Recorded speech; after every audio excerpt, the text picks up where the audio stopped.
दोस्तों नमस्कार, बहुत स्वागत है। अब तक का बड़ा और महत्वपूर्ण अपडेट है। आपसे निवेदन है, अगर आप अतिथि शिक्षक हैं तो वीडियो को पूरा देखें, लाइक करें, शेयर करें। बात है आपके स्थायीकरण को, आपके भविष्य को सुरक्षित करने को लेकर। अगर आपसे कोई पूछता है कि अतिथि शिक्षकों का नियमितीकरण क्या होना चाहिए और मध्य प्रदेश में पिछले समय संपन्न हुई शिक्षकों के द्वारा उनका नियुक्ति के पहले आपका निराकरण क्यों होना चाहिए, और साथ ही आप उन शिक्षकों से ज़्यादा योग्य हैं जो परीक्षा पास करके शिक्षक बनने के लिए बड़े बड़े आंदोलन कर रहे हैं, उनसे आप ज़्यादा योग्य किस प्रकार से हैं। तो इन सभी बिंदुओं को समझने के लिए आपको वीडियो को पूरा देखना चाहिए। लगातार आप पिछले 13 शैक्षणिक सत्रों से सरकारी स्कूलों पर अल्प मानदेय के तहत काम कर रहे हैं, शोषण की व्यवस्था के तहत काम कर रहे हैं, और सरकार ने आपको नियमित करने के वादे भी कई बड़े मंचों से किए हैं। चलिए हम जानते हैं कि आपका नियमितीकरण आखिरकार सरकार को क्यों करना चाहिए। फुली कंप्लीटेड यहाँ पर बताएंगे कि किस प्रकार से आप का नियमितीकरण होगा और होना चाहिए। अगर आपसे कोई पूछता भी है और आप अतिथि शिक्षक के रूप में हैं तो आपको क्या जवाब देना है। देखिए, अतिथि शिक्षकों का नियमितीकरण क्यों होना चाहिए, कुछ बिंदुओं के माध्यम से आपको समझाते हैं ताकि आप जिससे भी मिले, चाहे वो राजनेता हो, हमारे प्रदेश के मुखिया हो, उनको आप बता सके। इसका उत्तर कुछ बिंदुओं में देना चाहूँगा। पहला बिंदु यहाँ पर है कि विद्यालयों में अतिथि शिक्षकों का चयन पूर्णतः संवैधानिक रूप से हुआ है। किस प्रकार से?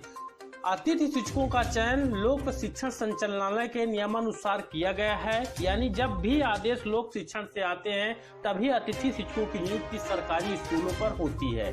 तीसरा बिंदु है कि अतिथि शिक्षकों का चयन मेरिट के आधार पर हुआ है। जिस मेरिट को आधार बनाकर चयन किया गया उसमें कोई एक परीक्षा नहीं, बल्कि सभी परीक्षाओं यानी 10वीं, 12वीं, स्नातक, स्नातकोत्तर, बीएड या डीएड का अधिभार सम्मिलित किया गया है। यानी यहाँ पर 4-5 परीक्षाओं के कंबाइनिंग परसेंटेज को लेकर फिर अतिथि शिक्षकों का चयन किया जाता है। फिर चौथा बिंदु है कि अतिथि शिक्षकों को क्यों यहाँ पर नियमित नियुक्ति मिलनी चाहिए, कि लोक शिक्षण संचालनालय की ओर से अभ्यर्थी की योग्यता को स्कोर कार्ड डॉक्यूमेंट के रूप में प्रस्तुत किया गया है। यानी अभ्यर्थी के पास जितनी भी योग्यताएं हैं उसको एक फाइनल रूप से स्कोर कार्ड बना दिया गया है और वहां पर अंक दे दिए गए हैं कि इनके इतने योग्यताओं के इतने अंक हैं। अगला है कि स्कोर कार्ड के अनुसार विषय पैनल के सबसे ऊपर वाले अभ्यर्थी का चयन अतिथि शिक्षक के रूप में होता है। अगला है कि GFMS यानी guest faculty management system portal पर 7,75,000 आवेदक पंजीकृत हैं, और यह आंकड़े आप GFMS पोर्टल में जाकर ऑफिशियल रूप से देख सकते हैं। 7,75,000 आवेदक पंजीकृत हैं, जिनमें से सीमित अभ्यर्थियों का चयन अतिथि शिक्षकों के रूप में हुआ है। अगला बिंदु है, जब मध्य प्रदेश सरकार के पास बजट नहीं था तब अल्प मानदेय पर भी शिक्षा व्यवस्था को 100% आगे बढ़ाया है, बल्कि 6-6, 7-7 महीने, 1-1 साल तक इनको मानदेय वेतन नहीं मिलता है। फिर भी यह लगातार तन मन धन से सरकार का सहयोग करते हुए सरकारी स्कूलों पर काम करते हैं। अगला है, पिछले 13 सत्रों से शिक्षण कार्य करके 100% परीक्षा फल दिया है। यह सबूत है मध्य प्रदेश के जो बोर्ड का रिजल्ट है उसको। ठीक।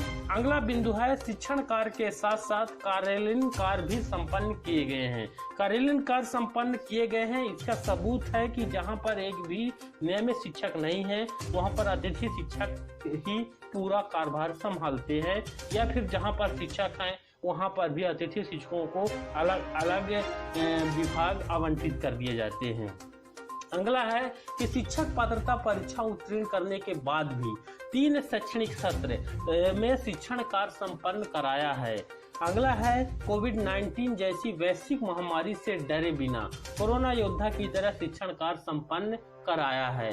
तो यहाँ पर ये 11 बिंदु हैं जिसके तहत अतिथि शिक्षकों ने काम किया है और उनका चयन हुआ है। इसलिए अतिथि शिक्षकों को मध्य प्रदेश की मौजूदा सरकार नियमितीकरण का लाभ दे। अगर आप अतिथि शिक्षक हैं तो आप भी इन 11 बिंदुओं के माध्यम से किसी अन्य व्यक्ति, राजनेता या मुखिया शिवराज सिंह चौहान या उनके मंत्रियों को बता सकते हैं कि अतिथि शिक्षक नियमित क्यों होना चाहिए।